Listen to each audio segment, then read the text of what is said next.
समकालीन व्यक्तिमत्व यांची भेट घेणार आहोत। तसं जेव्हा आम्हाला कळालं की डॉक्टर किशोर पाठक हे वन्य प्राणी प्रेमी आहेत, प्राणीप्रेमी आहेत आणि हे खूप कार्य करत असतात किंवा निसर्गप्रेमी आहेत, हे जेव्हा माहीत पडलं तर आम्हाला असा पहिले भाग झाला होता की ते वेटरनरी डॉक्टर असते। पण जसं आम्ही त्यांना भेटायला आलो तर ते माणसाचे डॉक्टर होते, ते होमिओपॅथिक डॉक्टर आहेत, ते प्रॅक्टिस करतात। त्यांच्या हॉस्पिटलमध्ये जेव्हा आलो तेव्हा काही पेशंट बसलेले होते आणि हे जेव्हा बघितलं की एक BHMS अशी डिग्री घेतलेले डॉक्टर जे मनुष्यराणी काम करतात, ते वन्य प्राण्यावर इतकं प्रेम करतात की नेहमी त्यांच्याकडे काही ना काही प्राणी हे उपचारासाठी महिनोंसाठी त्यांच्या हॉस्पिटलमध्ये ठेवलेले असतात। त्यांना ते ठीक करून परत ते आपल्या आभाराने ते परत सोडून देतात, बाहेर त्यांना सोडायसाठी तयार असतात। आज या व्यक्तीला आपण भेटत आहोत, त्यांच्याशी आपण डिस्कस करूया आणि त्यांच्याकडूनच आपण या सगळ्या गोष्टी विचारूया। सर, आपलं नाव आणि पूर्ण आपल्याला हे सगळ्या ज्या गोष्टी आहेत, तुम्ही जे जे कार्य करतात त्याच्याबद्दल संक्षेप आम्हाला थोडंसं माहिती आहे। मी डॉक्टर किशोर पाठक, मी BHMS डॉक्टर आहे। मी इथे जनरल प्रॅक्टिस आणि होमिओपॅथिक वैद्यकीय सेवा देत असतो शिवाजीनगरमध्ये 20 वर्षापासून। परंतु गोष्ट अशी आहे की हा निसर्ग आपल्यासाठी खूप आवश्यक आहे आणि ह्या निसर्गातला प्रत्येक घटक आपल्यासाठी महत्त्वाचा आहे। तुम्हाला माहिती आहे, प्रत्येक धर्मामध्ये असो, काही आपले पूर्वज असो, आदिवासी असो, आपले पूर्वज ऋषीमुनी असो, यांनी पशुपक्षी, हिंस्त्र श्वापद यांच्याबरोबर सहजीवन स्वीकारलं होतं। परंतु दुर्दैवाने मध्यंतरात ह्या 60 ते 70 वर्षाच्या याच्यामध्ये मानवी हव्यासापायी यांच्यावर खूप मोठं गंडांतर आलं आहे आणि आता जी काही संख्या आहे हे आपल्यासाठी टिकले पाहिजे। पशुपक्षी असो, सगळे असो, आपल्यासाठी आवश्यक आहे, कारण ही सृष्टी आणि ही परिसंस्था चालण्यासाठी त्यांचा एक महत्त्वाचा वाटा आहे। म्हणून मग मी ह्या प्रॅक्टिसबरोबर सुद्धा पक्षी आणि साप यांचं काम सुरू केलं। थोडंफार मी वन्यजीवाचं पण काम करतो, परंतु वन्यजीवामधले पक्षी आणि साप हे आम्ही मरू देत नाही। म्हणजे आमची एक टीम आहे जी साप असो, वन्यजीवातले कोल्हे, लांडगे, तरस, कुठलाही वन्य प्राणी विहिरीत पडला किंवा संकटात आला, जखमी झाला तर त्याच्यावर मात्र आम्ही उपचार करतो। हे जे सगळं करत असताना तुम्हाला सापाची भीती वगैरे काही वाटली नाही? अशी सुरुवातीला भीती असायची त्याची, परंतु एकदा साप पकडताना सर्पमित्रांना वगैरे बघितलं, त्यानंतर ठरवलं की आता हे आपण करू शकतो आणि नंतर भीती गेली। आणि एकदा वन्यजीव काम करणारे तुम्ही सगळे बघितले असतील काम, त्यांना भीती जर बाळगली तर काम होऊ शकत नाही। त्यामुळे याच्यामध्ये धाडस याची गरज आहे। आम्ही आत्ताच नुकतंच बघितलं तुमच्याकडे की आता घार आलेली आहे, जखमी अवस्थेत आहे, त्या घारीचा उपचार करून परत तुम्ही त्यांना सोडणार आहात। ही घार कधी अटॅक करते, एवढं सगळं तुम्ही हे कार्य करता, ही प्रेरणा तुम्हाला कशी काय आली की आपण प्राण्यांसाठी एवढं सगळं करा? ही प्रेरणा तुम्हाला कशी? लहानपणापासून पक्ष्यांची वगैरे आवड होती, निसर्गाची, परंतु हळूहळू लक्षात आलं की जेव्हा मी फोटोग्राफी करायला सुरुवात केली आणि फिरायला सुरुवात केली की मला नेहमी दिसायचं जायकवाडीला, गवतळ्यात, की रस्त्यात रेप्टाईल मरून पडले किंवा आपण औरंगाबादपासून कुठेही 15 किलोमीटर बाहेर निघालो की हमखास काही ना काही मेलेलं दिसायचं।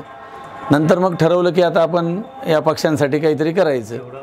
हां, आणि मग त्या दृष्टीने प्रयत्न सुरू केले। आज फॉरेस्टकडून सुद्धा आमच्याकडे त्यांच्याकडे आलेले जखमी पक्षी आमच्याकडे उपचारासाठी येतात। आता ही घार त्यातूनच आलेली आहे। म्हणजे थोडक्यात सांगायचं म्हणजे बुवा आता ही पक्ष्यांची किंवा या प्राण्यांची हवा हेलना होऊ नये म्हणून तो विचार मनात आला की आपण यांचा उपचार करू शकतो। आणि इकडे वैद्यकीय क्षेत्राशी रिलेटेड असल्यामुळे ह्या गोष्टी फार सोप्या गेल्या की त्यांच्या ड्रेसिंग, त्यांची औषधं, होमिओपॅथिक उपचार याच्याने मग ह्या गोष्टी फार सोप्या झाल्या। सर, तुम्ही जे उपचार करता आता हे तर आपण मनुष्य, होमिओपॅथी हा मनुष्योपचाराचा भाग आहे किंवा ॲलोपॅथी हा मनुष्योपचाराचा, तुम्ही हेच उपचार यांच्यावर करता? आता कसं असतंय, औषधं सगळीकडे तीच असतात। लहान मुलांची जशी औषधं सिरप फॉर्ममध्ये असतात आणि त्यातलेच घटक मोठ्या लोकांसाठी असतात, तसेच वेटरनरी औषधंसुद्धा असतात। आता आमचे काटे नावाचे डॉक्टर पांडे हे मित्र आहेत वेटरनरी डॉक्टर, त्यांचेही सल्ले आम्ही घेतो, पण इन जनरल औषधं सगळे सारखेच असतात। तर आपल्याला त्याचे जर फार मोठे आता आतडे शिवायचे किंवा टाके द्यायचे, पोट फाटलं आहे, अशा वेळी मात्र वेटरनरी डॉक्टरांची आम्ही मदत घेतो। परंतु उपचार जेव्हा करायचा, जखमा किंवा ताप येणं किंवा त्यांना आजार होणं, तर अशा वेळी मात्र आपण होमिओपॅथिक आणि ॲलोपॅथिक औषधं त्यांना देत असतो। मोस्टली आपण होमिओपॅथिक औषधंच वापरतो। औषधं सगळ्यांसाठी सारखे असतात, फक्त डोसेस आपल्याला कमी जास्ती द्यावे लागतात, पक्षी असो किंवा साप असो किंवा पशु असो। या प्राण्यांचं आपण जेव्हा एवढं सगळं करतात आणि मनुष्य लोक जेव्हा येतात त्यांना ह्या गोष्टी जेव्हा माहीत पडतात तर त्यांना अशी भीती नसते मनामध्ये की बाबा हे एक आत पक्ष्यांचं हे करत आहे. बऱ्याच लोकांना हे माहितीच नसतं, बऱ्याच लोकांना माहिती असतं. याच्यातून तोटे आणि फायदे होत असतात. बरेच लोक टीका पण करतात हे काय आता माणसांचे डॉक्टर नाही आहे, हे पशु आणि पक्ष्यांवरच हे करतात. खरं तर फक्त आपण पक्ष्यांवर आणि सापांचंच करतो. सापांवर जास्त उपचार करण्याची गरज पडत नाही. बऱ्याच वेळी फक्त सापांना मारलं वगैरे लोकांनी अर्धवट त्याची ट्रीटमेंट. पण पक्षी मात्र बऱ्याच प्रमाणात येतात. पण लोकांना त्याची भीती असते की बाबा इथे तुम्ही पक्षी ठेवले किंवा हे साप आम्ही इथे ठेवत नाही, साप आमचे शेडवर असतात, पण जखमी पक्षी मात्र आम्ही ठेवतो. तर काही काही लोकांना त्याचं कौतुक पण वाटतं. बरेच लोक म्हणतात तुम्ही चांगलं काम करता आहात सृष्टीसाठी, पण आपला मुख्य उद्देश असतो की ते वाचवणं. त्यामुळे अशा काही टीकेकडे किंवा लोकांच्या भीतीकडे आम्ही लक्ष देत नाही. खरंच या व्यतिरिक्त आपल्याला काही अजून लोकांना सांगायचं आहे की प्राण्यांवर प्रेम करा, पक्ष्यांवर प्रेम करा, कसं त्यांची काळजी घ्यायला पाहिजे काय आहे? कारण तुमचे प्रेरणेनं बहुतेक लोक हे बदलू शकतात अशी आमची मनोमनी असे वाटतं आम्हाला. बरोबर. आता माझं काम हे फार छोटं आहे. मी तुम्हाला सांगतो आपल्या महाराष्ट्रात मराठवाड्यात खूप मोठं काम करणारे लोक आहेत वन्यजीव आणि या संदर्भात सगळीकडे.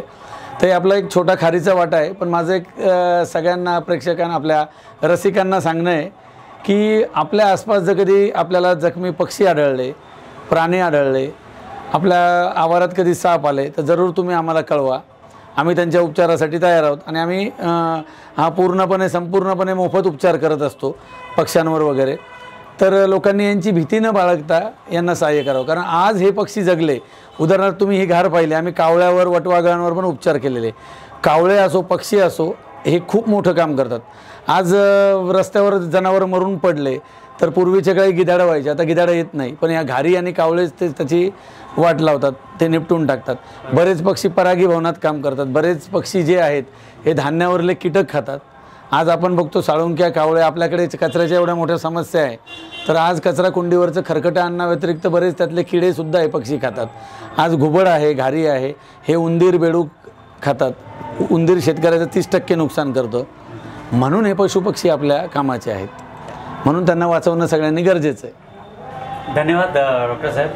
बघितलं निसर्गावर प्रेम करणारे आणि किती मनानं श्रीमंत असणारे, वन्य प्राण्यांबरोबर निसर्गावर प्रेम करणारे डॉक्टर साहेब हे खरंच एक प्रेरणास्थानच असतील सगळ्या जगासाठी. आणि आपण पण सगळ्यांनी मिळून थोडासा त्यांचा हातभार लावायला पाहिजे. मी त्यांचा फोन नंबरसुद्धा या डॉक्युमेंटरीमध्ये देणार आहे, जे की औरंगाबाद आणि औरंगाबादच्या आजूबाजूला असे असलेले काही जे प्रश्न असतील, प्राण्यांचा कुठं सापडले काय आहे, जसं डॉक्टर साहेबांनी सांगितलं तसं त्यांची तुम्ही मदत घेऊ शकता.